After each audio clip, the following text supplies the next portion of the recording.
So in this video, first of all, I'm going to talk about holding the squeegee if you've got pains in your hand and how to hopefully avoid getting pains in your hand. And secondly, talking about a time-saving technique, which I don't think is a good time-saving technique to use. So first of all, if I'm just holding my squeegee how I normally would hold it, and I've got a problem in my joints or in my hand or in my wrist, and I'm just holding the squeegee as I normally would do, and I'm constantly applying the pressure, I can often, if I had a problem in my hand that is, feel this pain constantly there.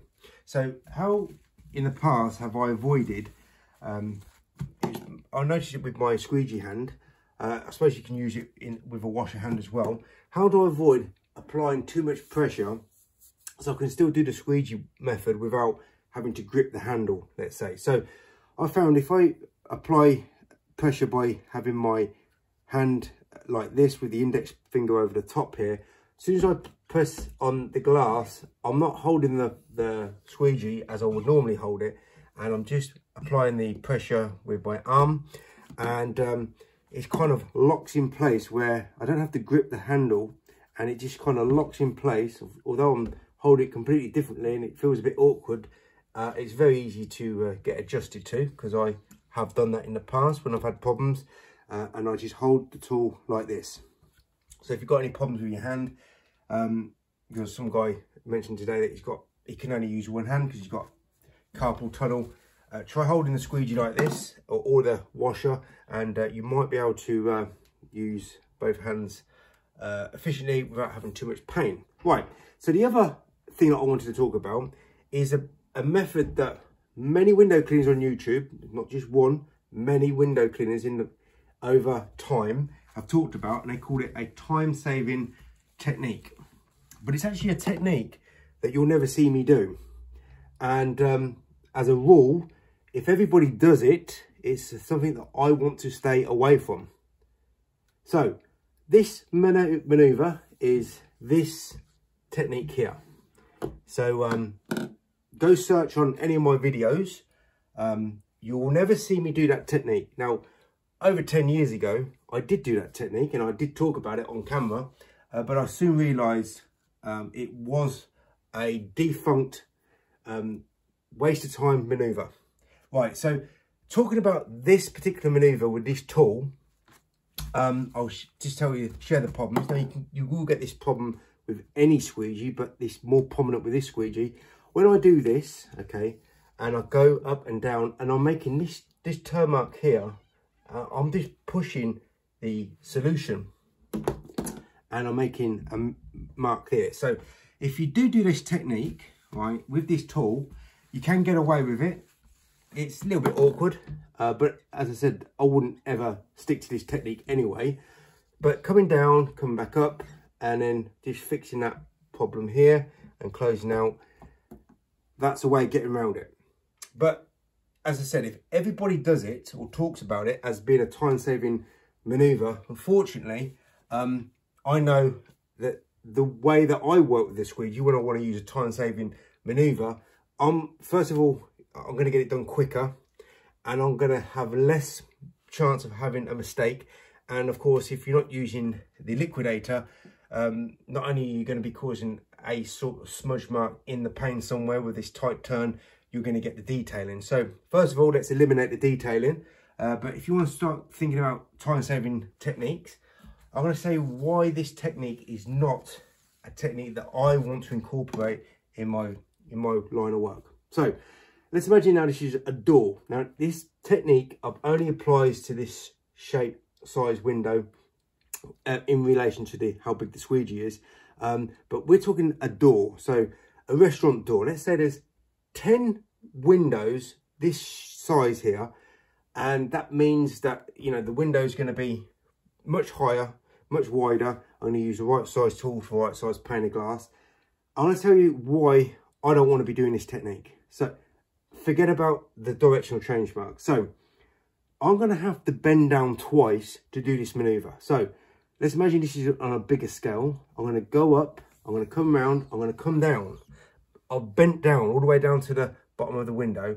I've come back up, right up here, get whatever solution's left behind here, and come back down again. I've bent down twice. And I'm probably going to have some sort of mark here, but because I'm going to work like everybody else, I'm not going to be using liquidators. I'm still going to have the detailing to do.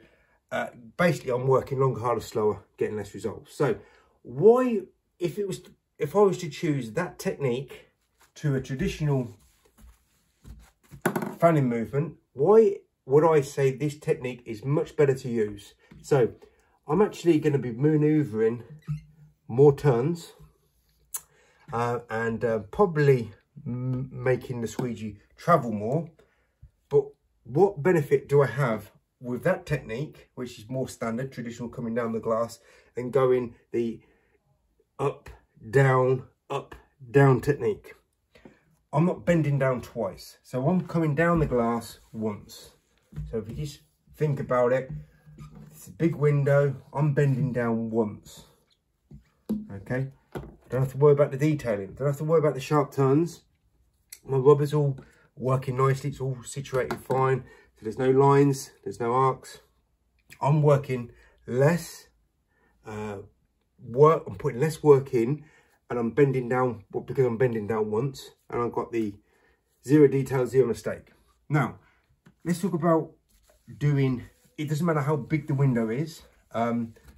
If it's like a door, let's say there's 10 doors to clean, and all that sort of shaped windows, but on a bigger scale. Or there's someone coming here, let's just ignore that. So what I want to do is, I want to get this maneuver done. I want to get 0 detail, 0 mistakes, but I want to maneuver once. I don't want to go down or go up, down, down.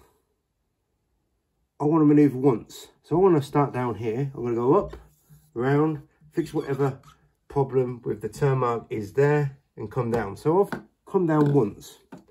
I've moved half the sort of length with the squeegee. The only problem is it's more to do with positioning the tool in the right place at the right time. But when you've done it 1,000 times, pretty much it's very straightforward and easy to do on most windows. And that is a time-saving technique. The problem is, with this sort of size window, this sort of window being higher than it is wide, much easier to do a minimum move when it's wider than it is high. That is why you don't see this technique performed with 0 detail, 0 mistake. And I've seen 1 or 2 window cleaners try to perform this maneuver with standard tools, but you know, they're still working longer, harder, slower, getting less results because they've got less results at the edges, and they've probably got a turn mark here and there, and they won't be able to fix that with their tool and technique because they don't have the soap solution. If they don't have the soap solution, which I've got, which is a nice stable soap solution, don't have to put a load of pressure on the glass most of the time and against the edges. And I'm going to put my tool in the right place at the right time to fix any problems. Yeah, it's that is a time-saving technique. But you don't see anybody doing that technique because it's technical. Doing this maneuver, pretty much anybody can do it. Do it well. Maybe that's maybe only a few people on YouTube that can do it well, meaning eliminating the mistakes all on the glass and at the edges. But if I don't do it, the reason is I don't want to do it because I don't want to work like everybody else, because everybody else is actually working longer, harder, slower, getting less results. And if it's big windows, I'm going down twice, I'm bending down twice. Let's say I've got 10 to 20 or maybe 100 windows to clean. I don't want to bend down twice to clean the window. If I'm going to do a time-saving maneuver, I want to go up and down once.